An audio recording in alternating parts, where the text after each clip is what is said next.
Assalamualaikum warahmatullahi wabarakatuh. Izin memperkenalkan diri, nama saya Muhammad Ali Fatan. Saya merupakan salah satu mahasiswa Fakultas Hukum Unila tahun 2020 dan saya memiliki nomor NPM 2012011154. Jadi tujuan saya membuat video pada hari ini, saya akan menjelaskan mengenai hukum tata negara. Jadi dalam hukum tata negara sendiri terdapat beberapa hal yang dibahas, yaitu yang paling banyaknya sih yang dibahas dalam hukum tata negara itu peradilannya. Akan tetapi pada semester kali ini secara garis besar itu hukum tata negara itu lebih membahas mengenai sejarahnya gitu. Seperti contoh terdapat di bab 1 contohnya itu kan ada pendahuluannya. Yang kedua itu ada membahas tentang sumber-sumber hukum tata negara. Nah, untuk sumber hukum tata negara sendiri itu sumber tertingginya yaitu UUD 1945 atau konstitusi kita. Nah, dijelaskan di situ bahwasanya konstitusi kita atau UUD 1945 itu telah mengalami amandemen sebanyak, kalau saya tidak salah itu 4 kali atau tidak 5 kali. Nah, setelah mengalami amandemen itu UUD 1945 itu dianggap sebagai bisa dibilang itu panduan dalam hukum tata negara. Nah, setelah itu hukum tata negara sendiri membicarakan mengenai lembaga negara yang ada di daerah dan juga sistem-sistemnya. Contohnya itu kan dalam lembaga kenegaraan itu ada sistem yang dikenal seperti dekonsentrasi. Jadi dekonsentrasi itu merupakan sistem pelimpahan tugas atau wewenang dari pemerintah pusat ke pemerintah daerah.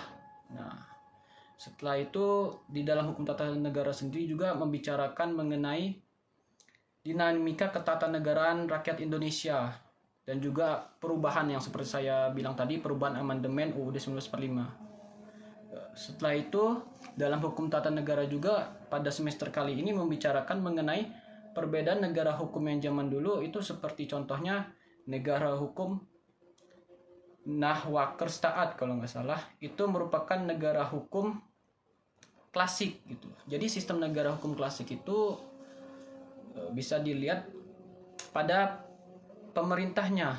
Jadi seperti di dalam buku pemerintahan negara hukum klasik itu kepemerintahannya tidak mengurusi urusan sosial masyarakatnya. Istilahnya bisa dibilang secara garis sempitnya itu negara hukum klasik itu merupakan negara hukum yang sifatnya tertutup gitu. Nah, setelah itu di hukum tata negara juga membicarakan mengenai welfare state atau negara hukum modern. Jadi di negara hukum modern ini memiliki prinsip yaitu untuk mensejahterakan masyarakatnya. Jadi dalam welfare state ini pemerintah atau pemerintahan bertujuan untuk mensejahterakan masyarakat lewat apa? Yaitu lewat dalam ikut andil dalam urusan sosial masyarakatnya.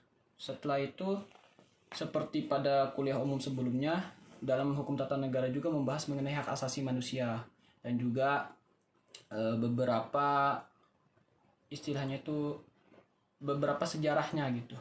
Jadi sebenarnya hak asasi manusia itu sejarahnya bisa dimulai dari Boston Tea Party kalau tidak salah, dan juga dilatar belakangi dengan adanya Perang Dunia Kedua. Jadi pada Perang Dunia Kedua itu telah memakan korban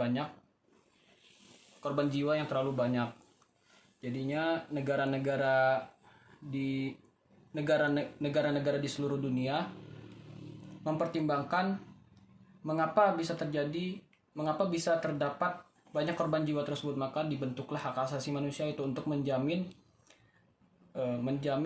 istilahnya itu keselamatan dan juga kesejahteraan pada setiap diri manusia yang dari lahir hingga dia meninggal.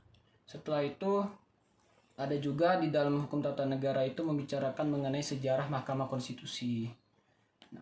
Sebenarnya yang paling saya ingin memperdalam lagi dalam hukum tata negara itu yaitu sistem peradilan tata negaranya. Karena pada semester kali ini sistem peradilan tata negara itu belum dibahas secara mendalam. sehingga belum dibahas secara mendalam, melainkan hanya membahas dalam sisi historisnya saja gitu. Mungkin sekian penjelasan dari saya.